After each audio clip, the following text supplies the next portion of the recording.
성경에서 모세와 같이 이런 훌륭한 평가를 받은 사람이 또 있을까요? 금방 읽었던 본문의 말씀에서는 이와 같은 선지자는 일어나지 못했다라고 말씀하고 있습니다. 이런 성경의 평가는 모세가 얼마나 특별한 사람이었던가를 잘 표현해 주는 대목입니다. 모세는 하나님에 의해, 성경에 의해 이런 영광스러운 평가를 받았습니다. 모세의 삶은 120년간 이어졌습니다. 꽤나 긴 삶이었죠. 그의 인생은 파란만장한 삶이었다라고도 할 수 있습니다. 첫 40년은 애굽의 왕자로서 자라나는 시간이었죠. 그래서 모든 것을 누리고 모든 것을 할 수 있는 정말 이제 풍성한 물질적으로는 풍성한 그런 삶을 40년 동안 살았었습니다. 그 이후 40년은 광야에서 그 미디안 광야에서 살인자가 되어 도망을 다니는, 그래서 그 광야에서 양을 칠 수밖에 없는 그런 40년의 시간을 가졌었죠. 참으로 비천해지는, 참으로 낮아지는 인생을 그는 살았습니다. 그리고 80세가 되었을 때 그는 하나님께 소명을 받아 200만 명이나 되는 이스라엘 백성들을 이끌고 애굽을 탈출하여 40년 광야 생활을 이끌어가던 그 민족의 영도자로서 역할을 감당했습니다. 여러분, 수십 명의 사람들을 이끌고 가는 것도 쉽지 않습니다. 여러분, 사람이 조금만 모이면요, 이렇게 하면 이렇다고 뭐라 그러고 저렇게 하면 저렇다고 뭐라 그러는 사람들이 항상 있지 않습니까? 수십 명의 사람들도 이끌기가 쉽지 않은데 이 200만 명이나 되는 사람들을 이끌고 40년 동안 지도자로서의 역할을 감당한 것이죠. 그 얼마나 힘든 40년의 여정이었겠습니까? 물도 넉넉치 않고 먹을 것도 그다지 다양하지 않고 또 더위와 싸워야 하고 추위와 싸워야 하는, 또 대적들과 싸워야 하는 그런 40년의 인생이었습니다. 그러면서 모세는 시편 90편에서 인생을 이렇게 노래하고 있죠. 여러분, 성경을 조금 넘기셔서 시편 90편으로 한번 가보십시다. 시편 90편은 모세가 쓴 시편인데요. 시편 90편에서 나타나는 표현들이 그 인생, 그 모세의 인생을 우리가 알고 나면 그 내용이 얼마나 애틋하고 참 가슴에 와닿는지 모릅니다. 그 가운데 우리 4절 5절, 시편 90편 4절 5절을 다 같이 한번 읽어볼까요? 시작. 주의 목전에는 천년이 지나간 어제 같으며 밤의 한순간 같을 뿐임이니이다. 주께서 그들을 홍수처럼 쓸어 가시나이다. 그들은 잠깐 자는 것 같으며 아침에 돋는 풀 같으니이다. 아멘. 모세는 그 120년의 삶의 여정이 하룻밤의 꿈처럼 느껴지는 거예요. 지금 우리도 인생을 꽤나 많이 사신 분들이 있죠. 지나보면 어떻습니까? 하룻밤의 꿈 같습니다. 금방이에요. 모세는 인생의 빠름과 이 땅에서의 삶이 얼마나 덧없는 것인가, 그 높아지고 낮아지고 고난 속에서 살았던 그의 인생이 얼마나 그 풀과 같은, 아침에 돋는 풀과 같은 것인가 라고 이렇게 노래하면서 그 인생의 덧없음을 표현하고 있는 것이죠. 하지만 또 모세는요, 이렇게 기도하고 있습니다. 또 14절 15절 우리 다 같이 한번 읽어볼까요? 시편 90편 14절 15절 다 같이 시작.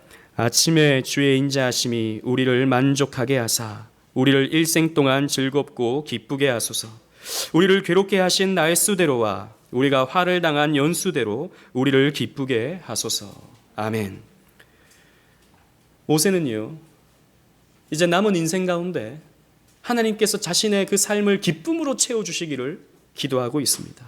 하나님, 나 많은 고생을 했습니다. 하나님, 저는 이 광야에서 이렇게 많은 고통을 겪었습니다. 하나님, 그 고통을 당한 연수대로 남은 내 인생이 기쁨으로 채워지게 해 주시옵소서 라고 모세는 하나님께 간구하고 있는 것이죠. 그래서 모세의 마지막은 어떻게 되었을까요? 오늘 본문은 모세의 마지막 말씀, 모세가 전하는 마지막 말씀이 선포되고 모세의 마지막 그 장래의 모습이 그려지고 있습니다. 그래서 오늘 이 말씀을 살펴보면서 모세의 마지막을 살피면서 이 인생이 겪게 되는, 또 모세가 겪게 되는, 또 이 모세의 마지막이 나타내는 계시의 의미가 무엇인지 함께 살펴봄을 통해서 우리의 마음속에 은혜를 담아내기를 소원합니다. 우리 오늘 다시 본문으로 돌아가셔서 오늘 본문 33장 1절 말씀을 함께 읽어보도록 하겠습니다. 33장 1절입니다. 시작. 하나님의 사람 모세가 죽기 전에 이스라엘 자손을 위하여 축복함이 이러하니라. 아멘. 모세는 이제 죽음이 눈앞에 와 있습니다. 그때 이스라엘을 축복하는 모습으로 그의 인생을 마무리하게 되죠. 마치 창세기 49장의 야곱이 죽기 전에 12아들들을 축복하는 모습과 아주 흡사합니다. 모세 또한 12지파를 향해서 축복을 쏟아내죠. 이것은 아브라함과 이삭과 야곱에게 언약해 주신 하나님의 그 언약이 이 모세를 통해서, 그리고 또 이 시대를 통해서 성취되고 있다는 것을 보여줍니다. 하늘의 별과 같이, 바다의 모래와 같이 생육하고 번성하게 될 것이다. 그리고 내가 너희에게 약속한 이 땅을 너희에게 주겠다고 아브라함과 이삭과 야곱에게 약속해 주지 않았습니까? 그것을 모세가 똑같은 모습으로 이 축복을 베품을 통해서 이 언약이 이 모세를 통해서, 이 시대를 통해서 성취되고 있구나라고 하는 것을 보여주고 있는 것이죠. 그래서 모세는 루벤 지파부터 아셀 지파까지 차례대로 하나님이 약속하신 축복의 예언을 선포하고 있는 것입니다. 인생 마지막에 입술에 담는 말이 축복의 말씀이라는 것이 참 아름답지 않습니까? 모세도 인간인지라 그의 인생은 여러 가지의 실수가 있었죠. 우리가 지난번 살펴봤던 것처럼 특히 인생 말년의 무리바 물가에서 모세는 쉽게 흥분했었고 하나님의 거룩함을 나타내지 못하는 그런 잘못도 했었습니다. 그러나 모세의 끝은 축복입니다. 인생은 그 인생이 어떻게 끝나는가가 중요하죠. 아무리 훌륭한 삶을 평생 동안 살았다 하더라도 끝이 추하면 추한 인생으로 끝나버리고 마는 것입니다. 저는 한국교회 많은 목사님들이 그 젊을 때 그렇게 아름답게 훌륭하게 사역을 해 나가시다가 인생 말년에 노역을 참지 못하고 추한 모습을 보임으로써 그렇게 존경받는 자리에서 내려오는 그런 모습을 보면 너무 안타깝습니다. 그 주옥 같은 말씀을 쏟아내시던 그 목사님이, 그렇게 진리 앞에서 용감무쌍하게 싸우셨던 목사님이 이제 마지막에 노역을 드러내시는 거예요. 저는 그런 거 보면 좀 빨리 돌아가시지 이런 생각도 좀 드는 적이 많았습니다. 우리가 잘 아는 강남에 빨리 돌아가신 모 목사님이 계시지 않습니까? 빨리 은퇴하고 이제 후임에게 넘겨주고 빨리 돌아가시니까 얼마나 존경받고 한국교회에서 존경받는 목사님으로 남습니까? 근데 제가 참 존경하던 목사님들이 이렇게 말년까지 오래 사시면서, 물론 제가 오래 사는 게 나쁘다는 말 절대 아닙니다. 이 안타까운 모습을 보이는 게 너무 아쉽다는 것이죠. 그 평생 우리의 마음속에 존경받는 대상으로 남았으면 좋았을 텐데 라고 하는 제 마음이 있는 것입니다. 여러분, 가룟 유다를 보십시오. 가룟 유다는 3년 동안 모든 것을 버려두고 예수님을 쫓았던 사람이었습니다. 물론 그는 그의 과정 속에서도 많은 죄를 지었던 사람이긴 했지만 그의 결과가 어떠했습니까? 그의 모든 수고와 그의 모든 헌신이 물거품이 되어버리고 말았습니다. 그는 비참한 죽음을 맞이하게 되죠. 자살을 하게 되고 결국에는 배가 터져 죽는 그런 비참한 죽음을 맞이하게 됩니다. 그래서 우리는 마지막을 잘 준비해야 합니다. 여러분, 우리는 죽음이 늘 멀리 있다고 생각합니다. 여러분, 죽음 어디에 있죠? 우리의 생각 속엔 죽음이라는 것이 잘 자리 잡지 않습니다. 멀리 있는 것이라고 생각합니다. 그러나 죽음이 언제 우리를 찾아올지 아무도 모릅니다. 최근에 우리가 이 코로나라고 하는 것 때문에 우리가 한번 그런 것들을 생각해 보죠. 또 백신을 맞을 때 혹 내게 이런 생각이 들기도 하죠. 저도 지난 한 달 전에 백신을 맞았는데 제가 그 백신을 맞을 때 뉴스에서 별의별 그런 뉴스들이 다 나오더라고요. 제가 맞는 백신을 맞은 사람이 바로 전날에 죽었어요. 30대 청년 이 백신 맞고 죽었다라고. 그래서 제가 백신을 맞으려고 하니까 우리 아들이 아빠 죽는 거야? 그러더라고요. 그래서 안 죽는다고 이렇게 이야기를 하긴 했습니다만 한번 이렇게 생각을 해보게 되죠. 백신을 맞고 나는 혹시 무사할까? 이런 생각을 잠깐 해보게 됩니다. 그러면서 제 아내가 또 저에게 묻더라고요. 혹시 남겨둔 거 없냐고. 그래서 제가 그랬어요. 제 핸드폰에 내가 죽으면 내 지문으로 은행에 들어가 봐라. 그러면 생각보다는 농담입니다. 생각보다는 선물이 있을 거다. 이렇게 이야기를 농담식으로 하긴 했습니다. 여러분, 죽음은 예측되지 않습니다. 죽음이라고 하는 것은 비예측성 때문에 죽음은 인간에게 있어서 두려움의 대상이죠. 모세도 사실 자기가 지금 죽을 거라고 처음에 생각하지 않았습니다. 모세는 당연히 가나안 땅에 들어가서 죽을 거라고 생각을 했습니다. 그런데 어떻게 되었습니까? 못 들어가게 되었죠. 모세는 좀 억울했을 것도 같습니다. 당연하죠. 왜냐하면 모세는요 너무 정정했거든요. 여러분 34장 7절 말씀을 한번 보십시오. 본문 34장 7절 말씀. 다 같이 한번 읽어볼까요? 시작. 모세가 죽을 때 나이 120세였으나 그의 눈이 흐리지 아니하였고 기력이 쇠하지 아니하였더라. 여러분 120세인데 눈이 약해지지 않았어요. 기력이 쇠해지지 않았습니다. 정정했다는 말입니다. 뭘 드셨는지 잘 모르겠는데 정정했던 거예요. 그런데 하나님이 그만하라는 거예요. 못 들어간다는 거예요. 그러니까 자기가 못 들어가는 것도 좀 아쉬운데 이렇게 정정한 나를, 이렇게 다 할 수 있는 나를 왜 하나님 못 들어가게 하시지? 라고 하는 생각을 하게 되면 안타깝기도 하고 억울하기도 하고 분명히 아쉬웠을 것 같습니다. 요즘 목사님들이 잘 은퇴 안 하시려고 하시거든요. 그래서 교단들마다 지금 정년을 연장해야 된다라고 하는 이런 헌의안들이 노회나 청회 때 많이 올라옵니다. 왜요? 나 정정하다는 거죠. 나 지금 얼마든지 설교할 수 있고 얼마든지 사역할 수 있다라는 것입니다. 그런데 성도님들은 싫어하죠. 좀 그만하셨으면 하는 눈치더라고요. 제가 보니까 이 노역인 것입니다. 아무튼 모세는 못마땅했을 수 있다는 것입니다.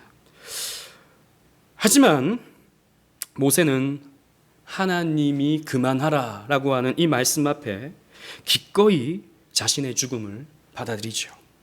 살 만큼 살아서도 아닙니다. 내가 120살 살았으니까 이만큼 살았으면 됐다. 이 정도가 아닙니다. 이런 생각이 아닙니다. 세상에 미련이 없어서도 아니고 가나안 땅에 대한 소망이 없어서도 아닙니다. 여러분 34장 5절을 한번 보십시오. 34장 5절 다 같이 한번 읽어보겠습니다. 시작. 이에 여호와의 종 모세가 여호와의 말씀대로 모압 땅에서 죽어. 자 보십시오. 모세는 여호와의 말씀대로 죽었습니다. 하나님의 말씀대로. 하나님이 여기까지다 라고 하셨기 때문에 하나님의 말씀이 여기까지라면, 하나님의 말씀이 죽음이라면 모세는 그 죽음까지도 복되게 여겼다는 것입니다. 우리는 죽음이라는 것은 피하고 싶은, 나에게는 일어나지 말아야 할, 물론 언젠가는 우리가 죽어야 되지만 갑작스럽게 찾아오는 죽음이라는 것은 우리는 좀 나에게 거부되는 그런 것이지요. 그러나 하나님이 말씀을 통해서 모세에게 이렇게 말씀을 해주셨을 때는 그것조차도 모세는 복되게 여겼던 것입니다. 바울도 이렇게 말하죠. 여러분 주보를 보십시오. 빌립보서 1장 20절 21절 말씀입니다. 다 같이 한번 읽어보겠습니다. 시작. 나의 간절한 기대와 소망을 따라 아무 일에든지 부끄러워하지 아니하고 지금도 전과 같이 온전히 담대하여 살든지 죽든지 내 몸에서 그리스도가 존귀하게 되려 하려 하나니 이는 내게 사는 것이 그리스도니 죽는 것도 유익함이라. 아멘. 그리스도께서 나로 하여금 살아서 사역을 감당케 하시려거든 그것도 나에게 유익한 것이고 하나님이 여기까지다.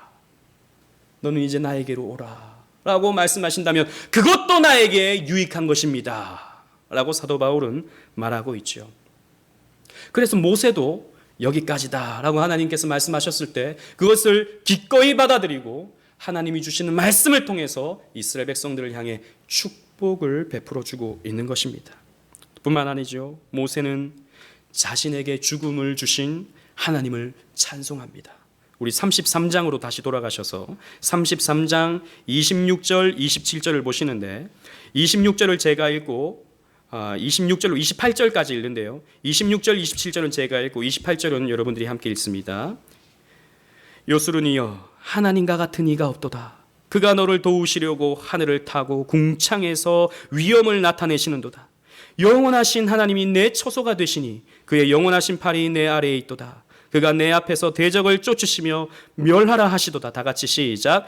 이스라엘이 안전히 거하며 야곱의 샘은 곡식과 새 포도주의 땅에 홀로 있나니 곧 그의 하늘이 이슬을 내리는 곳에로다. 아멘. 여수르니요. 이것은 이스라엘을 향한 애칭이라 그랬습니다. 여수르니요. 하나님과 같은 이가 없도다 라고 모세는 말하고 있습니다. 하나님과 같이 선하신 분은 없다. 하나님과 같이 좋으신 분은 없다. 하나님께서 너희들에게 은혜를 베풀어 주는 신은 없다 라고 말하고 있죠. 그 높으신 하나님이 이스라엘을 만나기 위해서 하늘을 타시고 내려오셨다. 너희를 만나시기 위해, 도우시기 위해, 구원하시기 위해, 복 주시기 위해 하늘의 위엄을 가지신 하나님이 하늘을 타고 너희들을 향해 내려오셨다라고 말씀하고 있죠. 그리고 27절 말씀처럼 이제 앞으로 가나안 땅에서 너희들의 대적들을 쫓아내게 만드시는 하나님, 또 28절 말씀처럼 이제 가나안 땅에서 곡식과 포도주를 풍성히 공급하시는 하나님, 이 하나님과 같은 분이 세상에 또 어디 있느냐?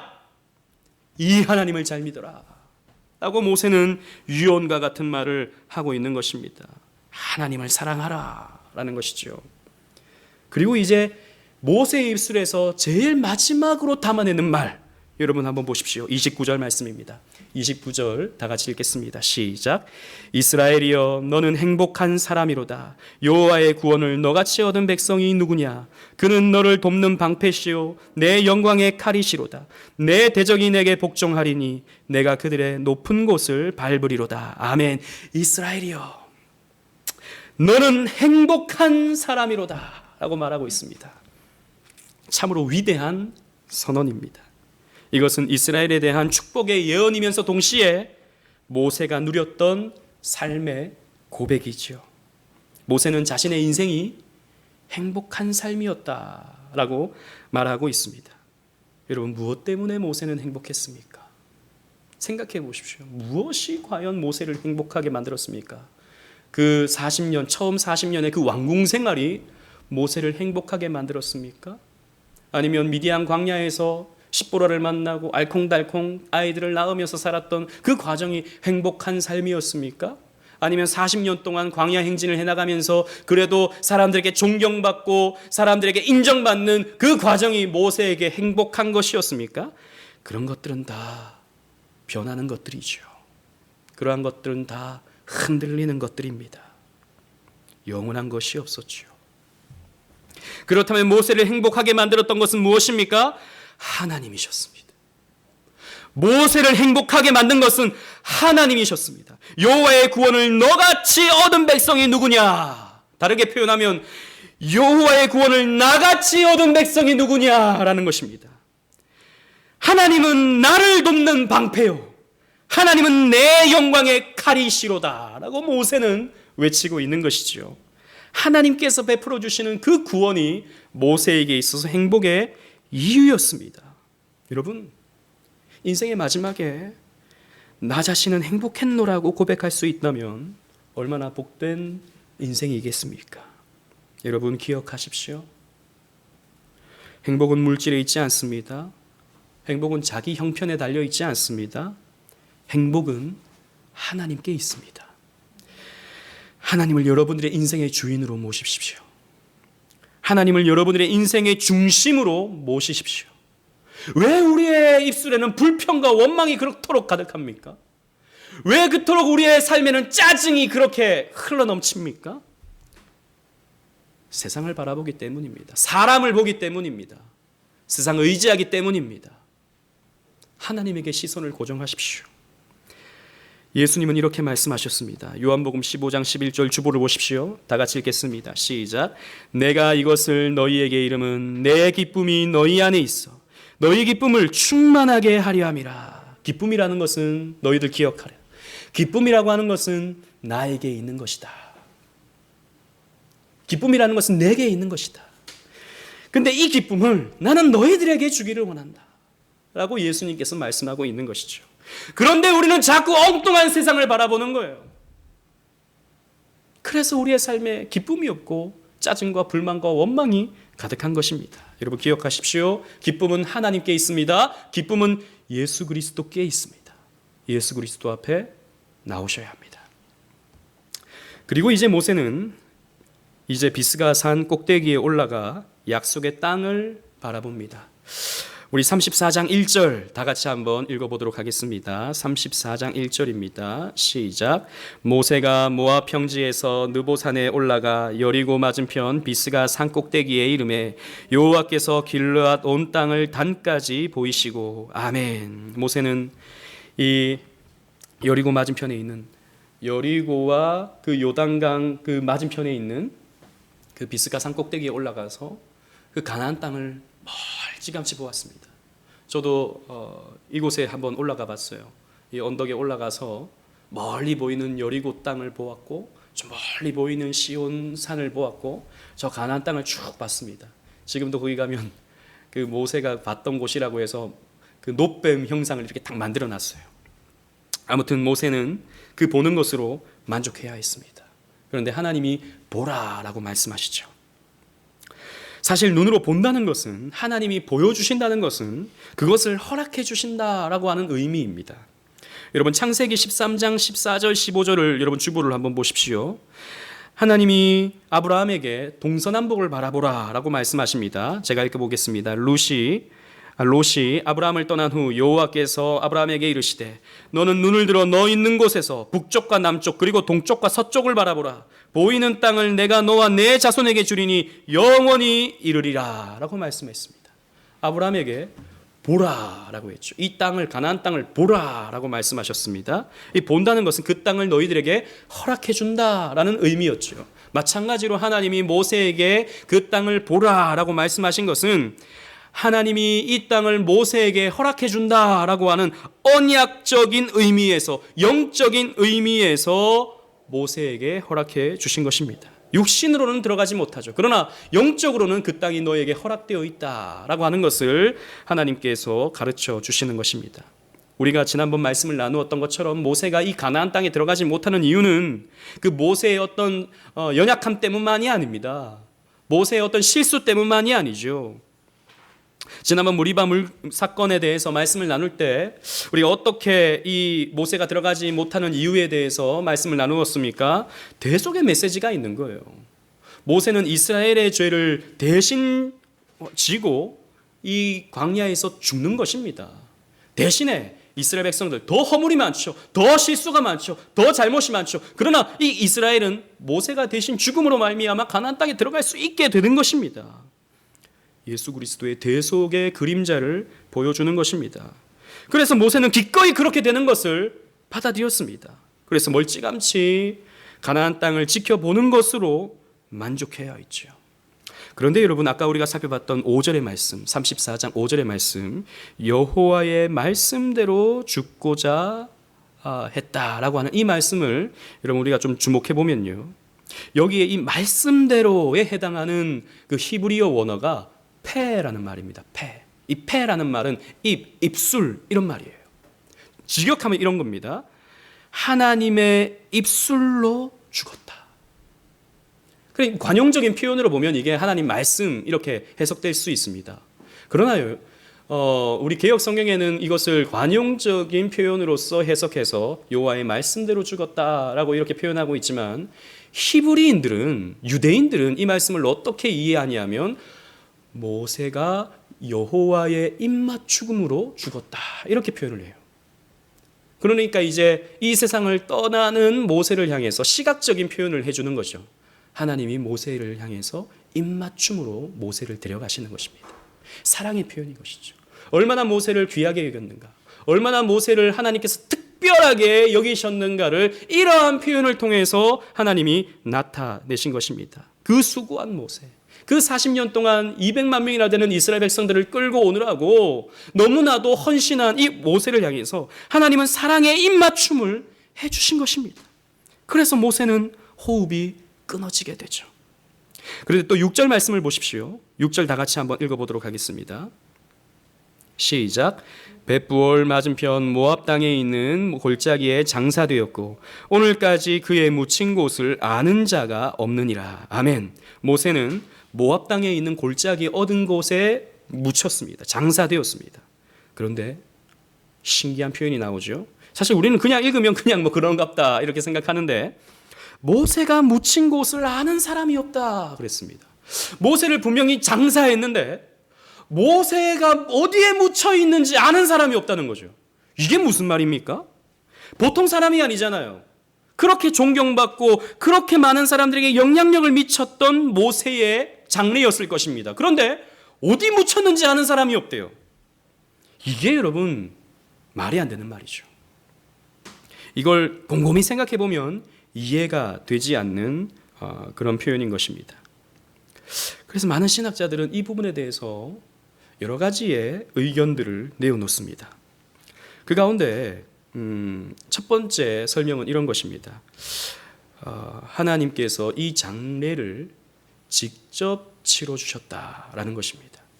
하나님께서 이 특별했던 모세의 장례를 직접 치러주셨다라는 것이죠. 6절을 보면 여러분 우리 개역 성경에는 주어가 나타나지 않아요. 누가 장사했는지 기록되지 않아요. 그러나 여러분 히브리어 원어를 보면 이렇게 표현되어 있습니다. 그가 그를 장사했다. 첫 문장이 그가 그를 장사했다. 그가 모세를 장사했다 라고 하는 3인칭 단수가 주어로 되어 있어요.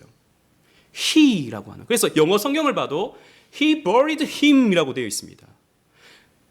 대문자의 he가 모세를 묻었다 라고 이렇게 표현하고 있다고요. 그렇다면 여러분 그 5절 말씀과 연결해서 6절 말씀을 한번 이해해 보십시다. 하나님이 말씀대로 모세를 죽게 했어요. 다르게 표현하면 하나님이 모세를 입맞춤으로 모세를 죽게 했습니다.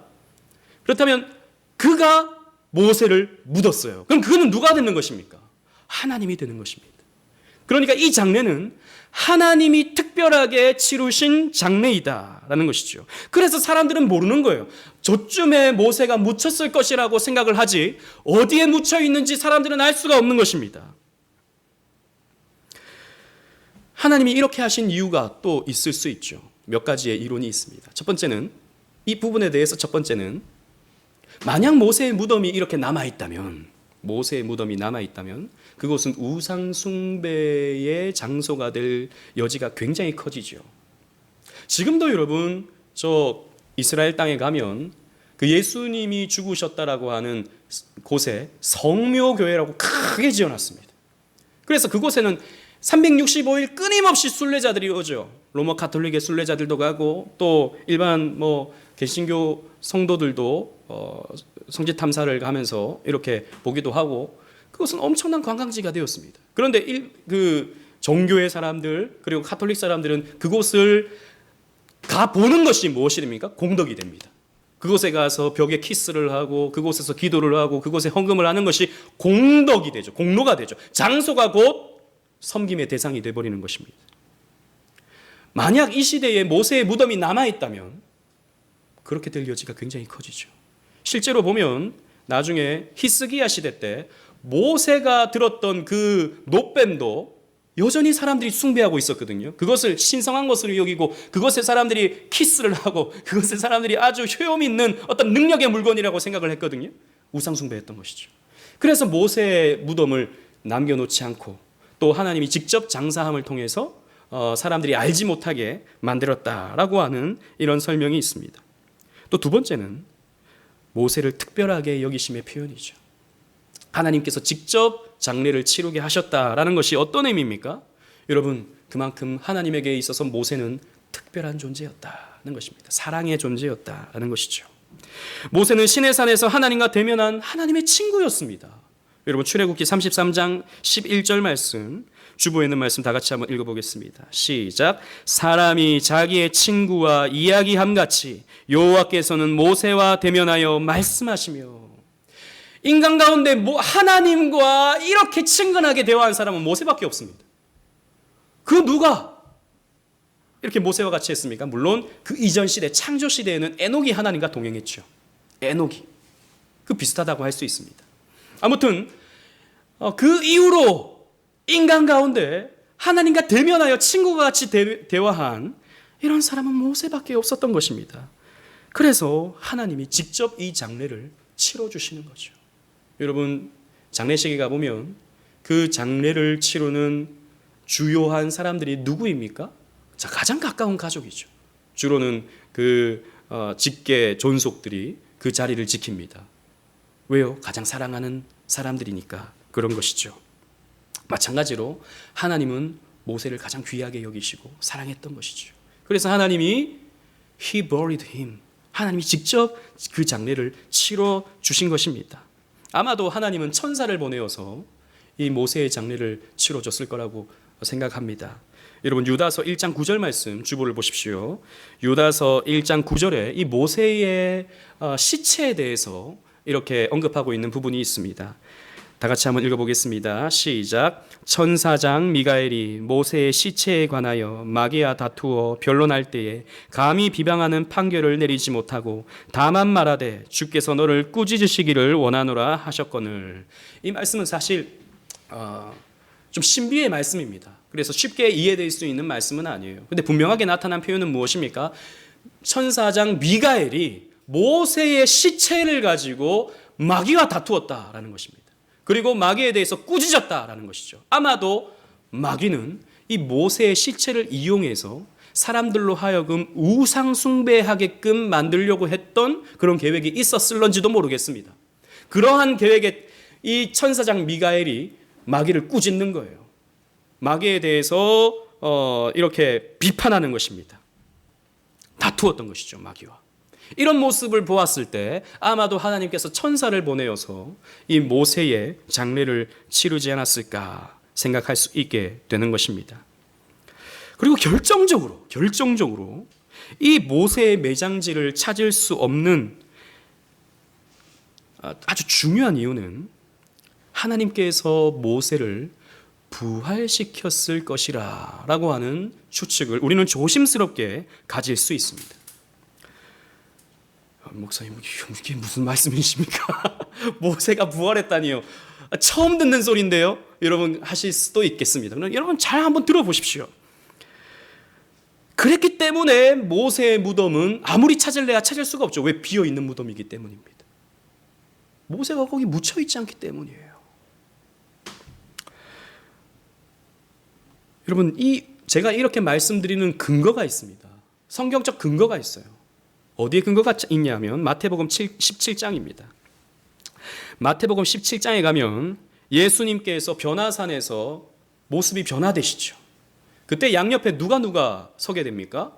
모세와 엘리야가 서게 됩니다. 여러분, 마태복음 17장 1절로 3절인데 제가 한번 읽어보겠습니다. 엿새 후에 예수께서 베드로와 야고보와 그의 형제 요한을 데리고 따로 높은 산에 올라가셨더니 그들 앞에 변형되사 얼굴이 해같이 빛나며 옷이 빛과 같이 휘어졌더라. 그때에 모세와 엘리야가 예수와 더불어 말하는 것이 그들에게 보였다 그랬습니다. 자, 그렇다면 모세가 이 땅에서 죽어서 육신이 묻혀 있어요.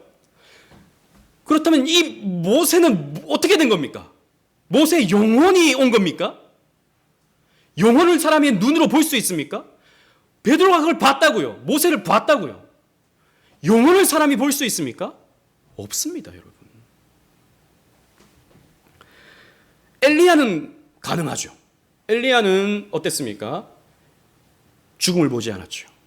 엘리야는 산채로 하늘로 올라갔습니다. 그런데 여러분, 이 육신으로는 하늘에 못 올라갑니다. 어떻게 돼야 됩니까? 신령체로 변화돼야 되죠. 그래서 아마도 하나님께서 엘리야를 천국으로 올려보내실 때는 그 몸을 변화시켜서 보냈을 거라고 우리는 추측할 수 있습니다. 변화된 몸을 가졌다라는 것이죠, 엘리야는. 그렇다면 모세는 도대체 어떻게 나타날 수 있었고 사람들에게 보여질 수 있었느냐라고 우리는 생각해 볼 수 있습니다. 그래서 우리는 모세가 부활했을 것이다 라고 조심스럽게 추측할 수 있게 되는 것이죠. 하나님께서 모세를 부활시키셔서 저 하늘에 오게 하셨던 것입니다. 그래서 이 땅에 예수님께서 이제 새로운 육신을 입으셔야 할 때, 별세하시고 새로운 육신으로 변화되셔야 할 때, 이 모세와 엘리야를 보내셔서 그 일에 대해서 같이 이야기를 나누도록 하나님께서 하셨던 것이죠. 그래서 우리는 모세가 부활했을 것이다 라고 생각할 수 있게 되는 것입니다. 모세는 부활의 영광을 먼저 체험했던 하나님의 사람이었던 것입니다. 여러분, 예수님만 부활하시는 것이 아닌가? 그러나 성경에는 신비적인 표현들이 나타나죠. 에녹 같은 경우에도 사실 부활체로 올라갔던 것으로 우리는 볼 수 있습니다. 엘리야도 마찬가지죠. 그렇다면 모세가 그렇게 되지 않았을 이라고 우리는 그렇게 덮어놓고 생각할 필요는 없는 것입니다. 그만큼 하나님께서 모세를 귀하게 여기셨고 특별하게 여기셨다라는 것이죠. 우리 한국 교회는 사실 미국 교회의 영향을 많이 받아서 좀 성경을 읽을 때 어떤 교훈론적이고 좀 뭐랄까요, 어떤 윤리적인 표면적으로 나타나는 어떤 그런 메시지에 좀 많이 집중을 합니다. 그러나 저 유럽 같은 경우에는 좀 더 성경을 볼 때 이런 풍성한 성경의 어떤 오밀조밀한 이런 풍성한 성경신학적인 표현으로서 성경을 이해하는 게 좀 더 많아요. 그래서 저는 이 두 가지를 좀 이렇게 잘 효과적으로 조율해서 말씀을 저는 좀 전하기를 바라요. 그래서 오늘 이 말씀이 좀 여러분들에게는 이거 뭐 이단적인 이런 생각하실까봐 조금 제가 걱정이 됩니다. 그러나 여러분, 제가 이렇게 모세의 부활에 대해서 조심스럽게 말씀드리는 것은 저뿐만이 아니라 사실 우리 개혁파 안에서도 많은 목사님들이 그렇게 설교해 오셨고 가르쳐 왔던 부분들입니다. 제가 말씀드리고 싶은 것은 하나님이 이렇게 모세를 귀하게 여기셨다라는 것이죠. 말씀을 맺겠습니다. 이 신명기의 마지막 부분을 기록한 무명의 선지자는 제가 앞에서 우리가 본문을 읽었듯이 그 후에는 이스라엘의 모세와 같은 선지자가 일어나지 못했다라고 기록하고 있는 것입니다. 아마도 이 신명기의 마지막 부분, 이 신명기 34장은 모세가 기록한 것이 아니에요. 나중에 후대에 어떤 누군가가 이 부분에 대해서 기록한 것입니다. 어쨌든 이 사람이 이것을 기록할 때까지는 모세와 같은 사람이 없었던 거예요. 그러나 생전에 모세는 이렇게 말한 적이 있었습니다. 여러분, 신명기 18장 15절인데요. 여러분 빨리 찾을 수 있는 분들은 한번 찾아보십시오. 신명기 18장 15절 함께 읽어보도록 하겠습니다. 모세가 앞으로 되어지는 미래에 대해서 이렇게 예언을 하고 있어요. 다 같이 읽겠습니다. 시작. 내 하나님 여호와께서 너희 가운데 내 형제 중에서 너를 위하여 나와 같은 선지자 하나를 일으키시리니 너희는 그의 말을 들을지니라. 아멘.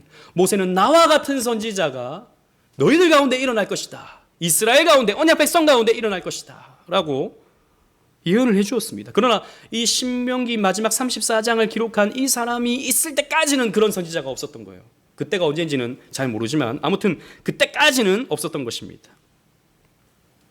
우리는 이 예언이, 이 모세의 예언이 어떻게 성취되는가를 우리는 보죠.